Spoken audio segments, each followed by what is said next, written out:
Sebuah kisah berlatar di masa kini yang mana menampilkan seorang bocah remaja alias pemuda bersenang-senang mencoba menghampiri keluarganya yang sedang menunggu di taman. Tiba-tiba saja, sengatan matahari membuatnya sakit dan seketika kulitnya menjadi merah seolah terbakar sampai akhirnya tumbang. Ya, apa yang sebenarnya terjadi? Selamat datang dan selamat berjumpa kembali bersama saya Teguh Gusto. Bagaimanapun kabar dan dimanapun kalian berada, mari kita sama-sama berdoa semoga teman-teman sekeluarga sehat-sehat saja. Seperti biasa, saya akan bercerita tentang sebuah film yang mana kali ini berjudul Eli, sebuah film yang rilis pada tahun 2019, disutradarai oleh Ciaran Foy, serta dibintangi oleh para aktor yang sepertinya saya kenal tapi mungkin lupa nama. Baik, tidak perlu berlama-lama, mari seduh kopinya dan mari kita lanjutkan cerita. Ya, kisah berlanjut dengan menampilkan pemuda tadi yang terbangun dari mimpi buruk. Seorang wanita memanggilnya Eli, yang mana wanita tersebut tidak lain dan tidak bukan adalah sang ibu, yaitu Rose. Diketahui bahwa Eli menderita penyakit langka yang menyebabkan reaksi seperti alergi jika berada di lingkungan luar. Itulah sebabnya Eli mau tidak mau harus berada di dalam rumah dan bahkan harus mengenakan pelindung serta alat pendukung lainnya dengan semua barang yang harus disterilkan terlebih dahulu sebelum digunakan. Tapi meskipun demikian, kecintaan sang ibu membuat Eli tak pernah merasa kesepian dan selalu optimis bahwa suatu hari nanti ia akan sembuh. Ditampilkan pada suatu hari, Eli sudah mengenakan kostum pelindung atau hazmat karena kedua orang tuanya, Paul dan Rose, membawa Eli untuk melakukan perjalanan yang cukup panjang menemui seorang dokter yang katanya mampu mengobati. Selama perjalanan, keluarga itu menginap di motel, lalu ketika hendak check out, sekelompok berandal menghina keluarga itu, terutama Eli, bahkan salah satu dari berandal melempari Eli sampai-sampai pemuda itu terjatuh dan kostum rusak. Untungnya Paul dan Rose segera bertindak, menenangkan Eli dan memperbaiki hazmatnya.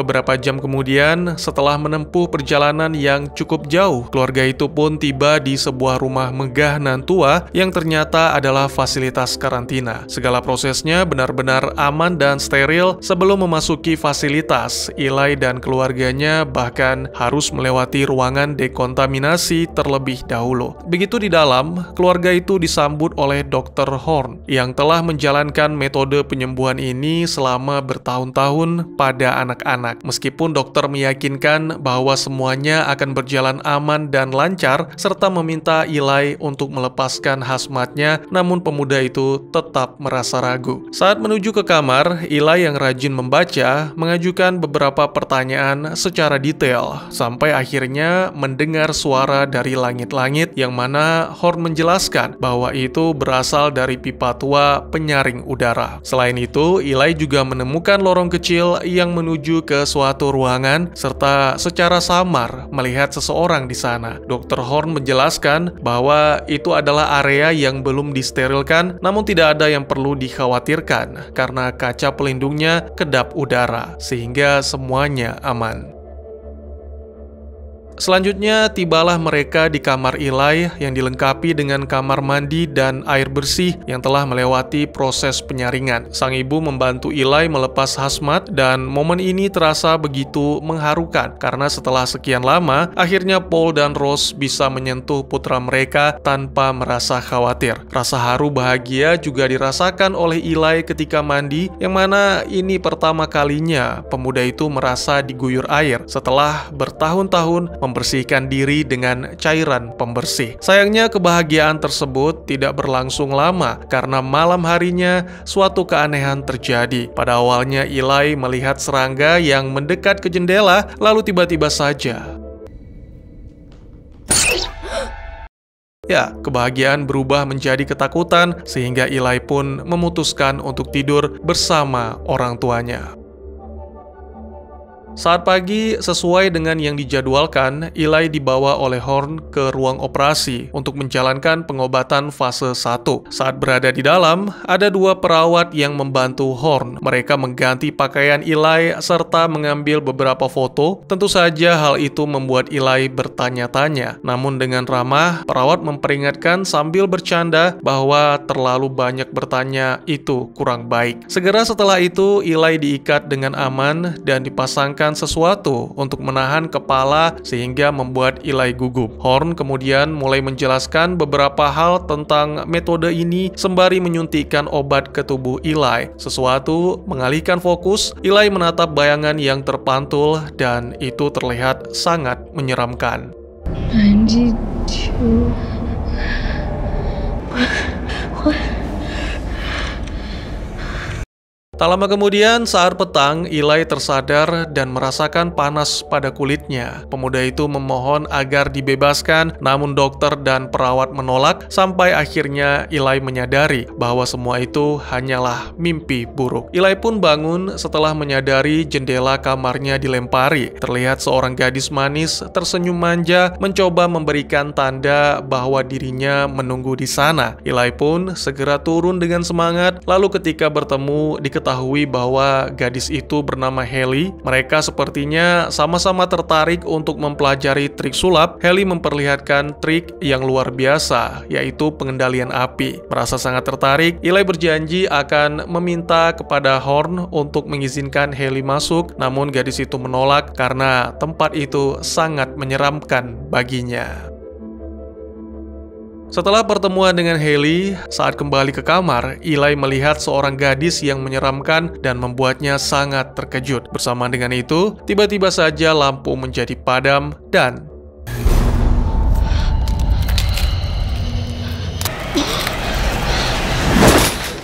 What are you doing?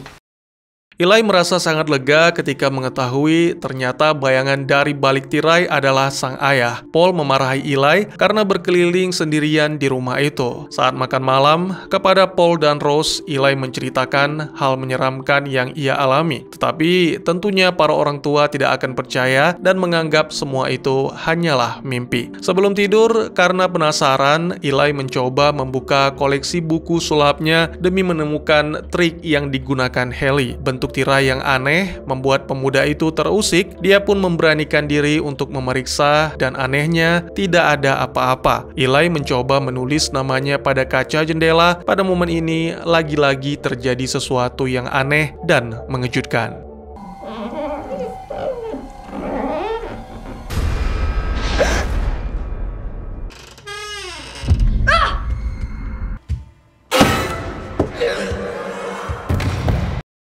Eli mencoba merangkak pergi, namun sepasang tangan menarik kakinya dengan kuat, sehingga pemuda itu berteriak ketakutan. Padahal sebenarnya yang menarik Eli adalah Paul dan Rose yang berusaha menenangkan. Kemudian mereka membahas masalah ini dengan Horn, yang mana pendapat dokter itu tidak jauh berbeda dengan Paul dan Rose sebelumnya, yaitu semua yang dialami oleh Eli hanyalah mimpi buruk atau halusinasi akibat efek samping obat. Lebih lanjut, Horn menjelaskan bahwa situasi Eli akan menjadi lebih buruk, namun itu adalah suatu pertanda baik karena menandakan bahwa kesembuhannya sudah dekat.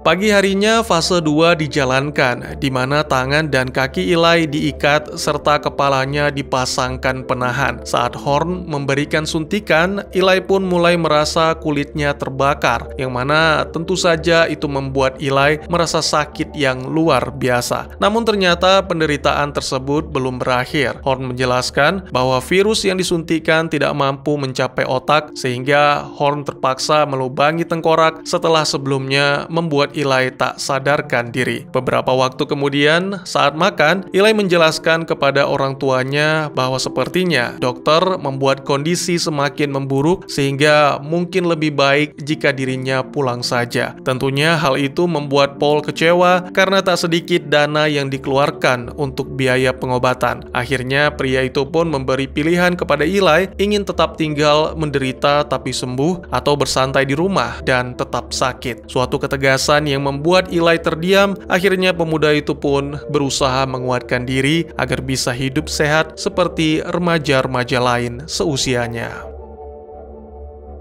Malam itu, Eli mendengar suara dari kamar mandi yang mana mendorongnya untuk menyelidiki. Lagi-lagi, Eli menemukan suatu keanehan yang menyeramkan pada cermin. Merasa terkejut, pemuda itu pun berusaha untuk melarikan diri.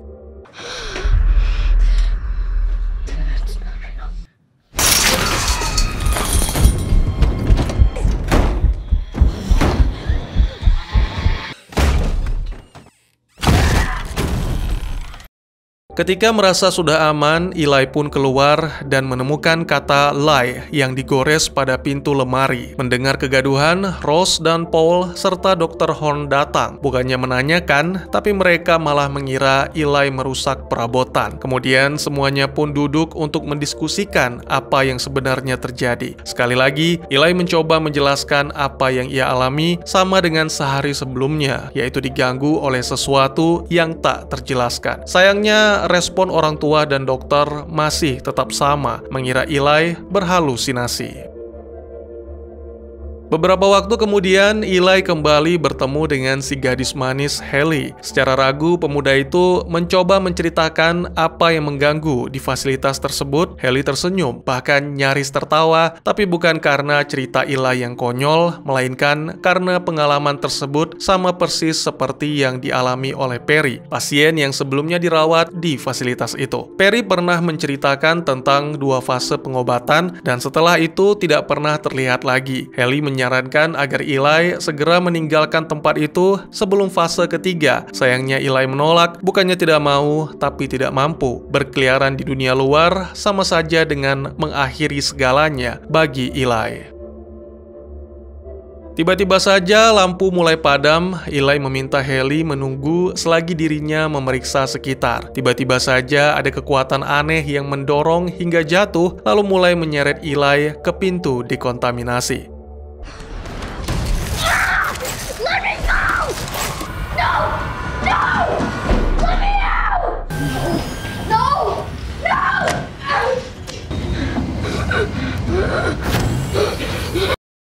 Beruntung, Paul, Ross, dan Dr. Horn datang tepat waktu untuk menyelamatkan. Tapi sama sekali tidak melihat hantu. Mereka menduga Eli secara tidak sadar membuka semua pintu karena ingin melarikan diri. Muak karena tidak ada seorang pun yang percaya, Eli pun mulai mengatakan hal-hal yang ia ketahui, membahas tentang pasien bernama Perry, lalu menuduh Dr. Horn sebagai pembunuhnya. Amarah Eli benar-benar tak terkendali meski kedua orang tuanya berusaha menenangkan. Sampai akhirnya Fucking wish!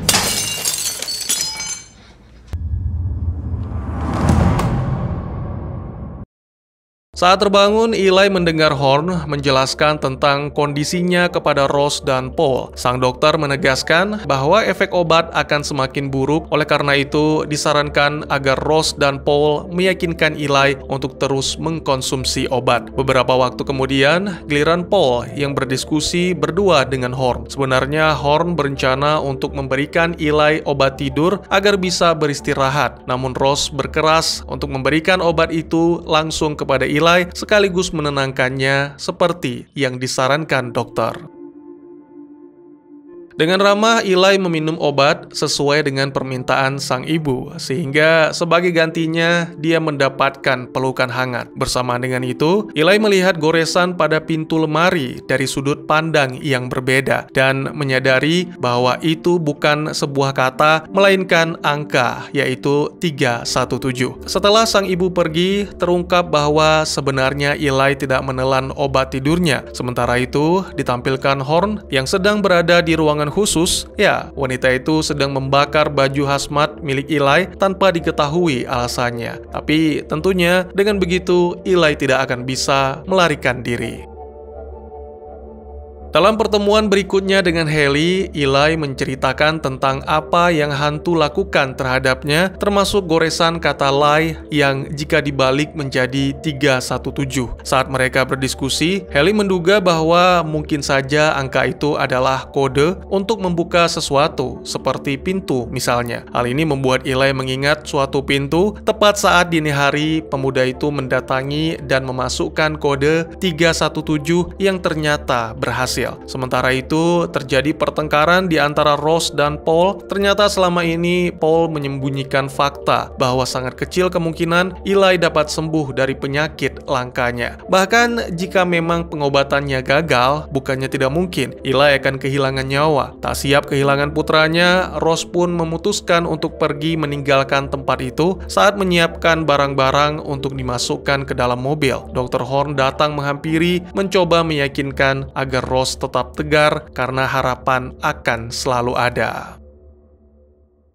Kembali ke Eli yang menemukan ruangan di mana terdapat lemari-lemari berisi berkas pasien Dr. Horn selama ini. Mulai dari Perry, Agnes, dan Lucius, semuanya meninggal dunia ketika mencapai fase 3. Tentu saja hal ini membuat pemuda itu sangat ketakutan karena semua yang dikatakan oleh Haley terbukti benar. Segera Eli pun melaporkan hal ini kepada orang tuanya, namun yang ia temukan hanya Paul. Pria itu mencoba mendengar dan mencerna. Sayangnya itu hanya pura-pura. Ya, tiba-tiba saja Paul menyuntikkan obat penenang ke tubuh putranya. Anehnya obat itu sama sekali tidak bekerja. Tapi untungnya perawat segera datang untuk membawa Eli ke ruang operasi. Saat dalam perjalanan, Eli yang terus melawan menggigit tangan perawat lalu melarikan diri ke ruangan terlarang, bermaksud mengambil berkas-berkas untuk membuktikan. Namun sangat mengejutkan, lemari-lemari itu menjadi kosong, yang mana sepertinya para suster telah mengamankan seluruh berkas yang ada di sana.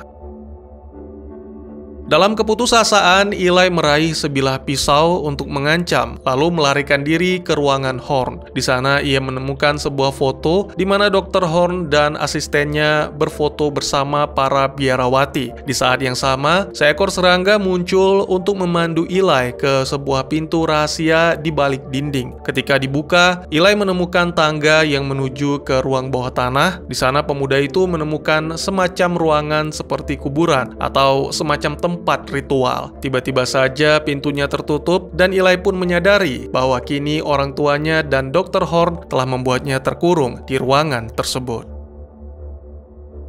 Tentu saja hal ini membuat Eli menjadi panik karena dia tidak bisa bernafas dengan udara yang tidak bersih. Segera Eli pun menutup mulut dan hidung dengan bajunya dan menahan rasa sakit akibat kulitnya mulai terbakar. Namun sesaat kemudian, keajaiban pun terjadi. Mendadak kondisi Eli pulih dan dia bisa bernafas seperti orang-orang normal. Sementara itu, di atas, Dr. Horn dan para perawat mempersiapkan ruang operasi untuk melaksanakan fase 3. Tak lama berselang, Ross mendengar teriakan putranya dan segera memutuskan untuk memeriksa. Sangat mengejutkan, itu hanyalah tipu daya. Eli dengan cepat menyerang sang ibu, lalu melarikan diri menuju ke ruangan kaca di mana dia sering bertemu dengan Haley.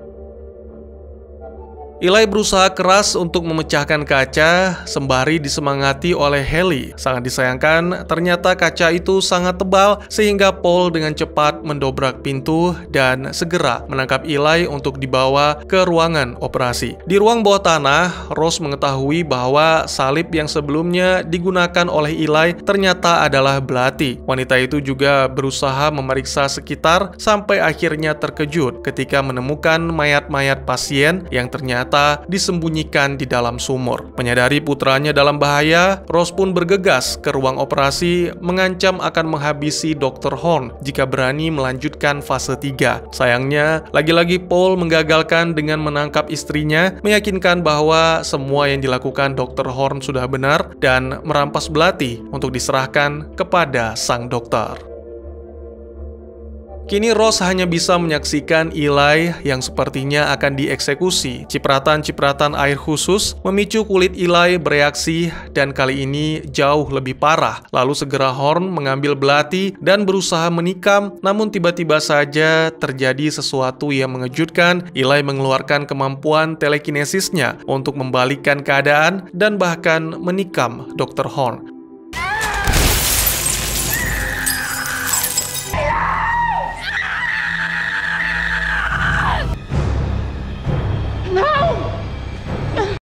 Tak cukup sampai di situ, Eli juga segera membebaskan diri dengan membakar pengikat tangan dan kaki. Kulitnya kini benar-benar memerah, seolah berubah menjadi iblis. Lalu dengan kekuatannya, ia membuat dokter dan perawat melayang, sampai akhirnya mereka dibakar hidup-hidup.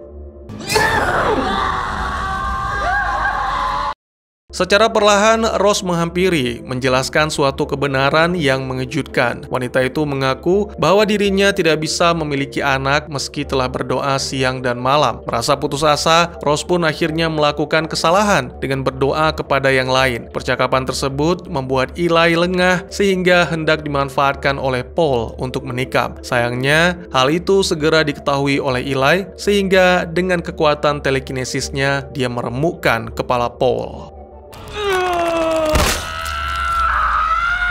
Setelah menyebar api ke seluruh rumah dengan langkah kakinya, Eli akhirnya menuju keluar menghirup udara sebebas mungkin yang membuat tubuhnya kembali normal. Tak lama berselang, Haley datang menghampiri, mengatakan bahwa 3 pasien sebelumnya juga sama seperti Eli. Selama ini Haley sengaja merahasiakan karena tentunya Eli tidak percaya, sehingga lebih baik membiarkan Eli mencari tahu dan membuktikannya sendiri. Haley kemudian menawarkan Eli untuk bertemu dengan ayah kandung mereka. Selain itu, Haley juga menanyakan apakah Ross masih bisa dipercaya. Film pun ditutup dengan menampilkan Eli yang menerima sweater dari Ross, yang mana menunjukkan rasa percaya Eli terhadap wanita itu. Kemudian, Ross diminta untuk mengemudi dan mereka pun pergi meninggalkan fasilitas Dr. Horn yang terbakar.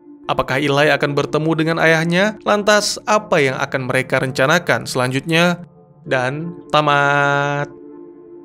Ending yang cukup mengejutkan. Sejak awal saya melihat Eli sebagai film fiksi ilmiah karena penyakit autoimun yang dijelaskan Dr. Horn. Tapi di pertengahan mulai terasa perubahan-perubahannya, mulai dari thriller sampai menjadi film yang seutuhnya horor.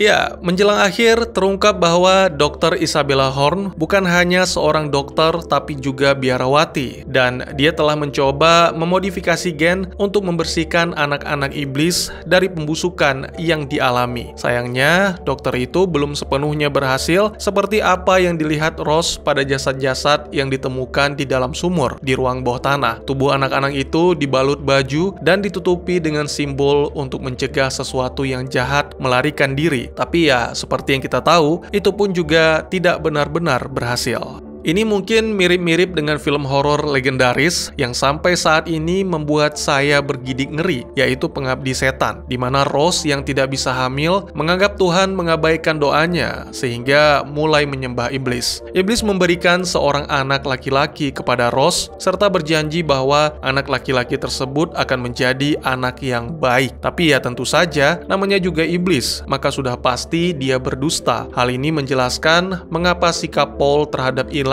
agak dingin. Paul sempat memaki Eli dengan kata-kata kasar sebagai candaan. Lalu dalam suatu adegan, Paul juga sempat mengatakan kepada Ross, "Aku tidak sepertimu, aku tetap setia." Dan yang terakhir, ketika Eli berada di ruang operasi, Paul mengatakan kepada Ross yang sedang panik dan berdoa kepada Tuhan, apakah masih pantas berdoa kepada Tuhan? Ini semua menjelaskan bahwa Eli bukanlah anak kandung Paul, melainkan anak dari hasil hubungan tidak suci Ross dan iblis.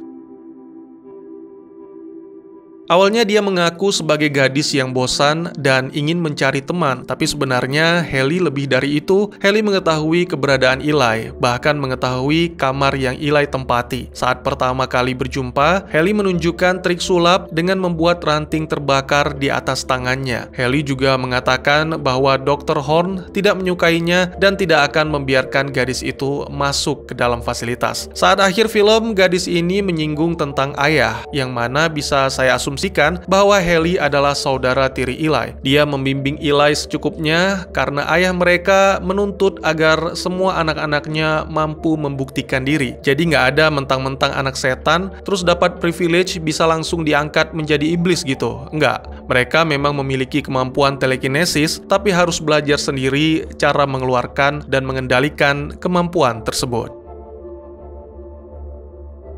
Ya, kalau hal ini memang tidak dijelaskan secara detail, tapi Dr. Horn sempat menyinggung bahwa penyakit Eli bukan berasal dari luar, melainkan dari dalam. Selain itu, Horn juga mengakui bahwa dirinya telah lama bekerja dengan orang tua Eli. Dengan menggabungkan semua keterangan ini, mungkin dapat disimpulkan bahwa ada sesuatu di dalam gelembung di rumah Eli, sama halnya seperti di dalam hazmat, dan juga fasilitas Dr. Horn, yang mana tidak hanya menjaga udara dan air agar tetap bersih, tetapi juga diperkuat secara spiritual untuk menjaga Eli tetap mengkonsumsi segala hal yang suci demi membersihkan dan mencegah Eli berubah menjadi iblis. Jadi penyakit yang kita kira alergi itu sebenarnya bukan penyakit, melainkan perubahan Eli untuk menjadi anak iblis. Bagaimana menurut kalian?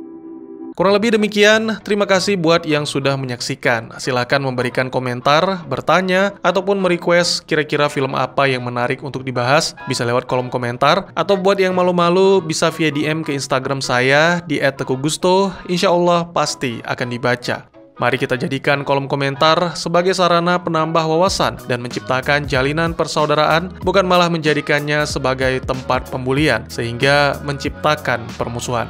Jangan lupa untuk dukung terus channel ini dengan cara share, like, dan subscribe, karena dukungan dari kalian sangat berharga bagi saya demi perkembangan channel ini. Saya Gusto, sampai jumpa di video selanjutnya. Tetap semangat, tetap bersyukur setiap hari. Dadah!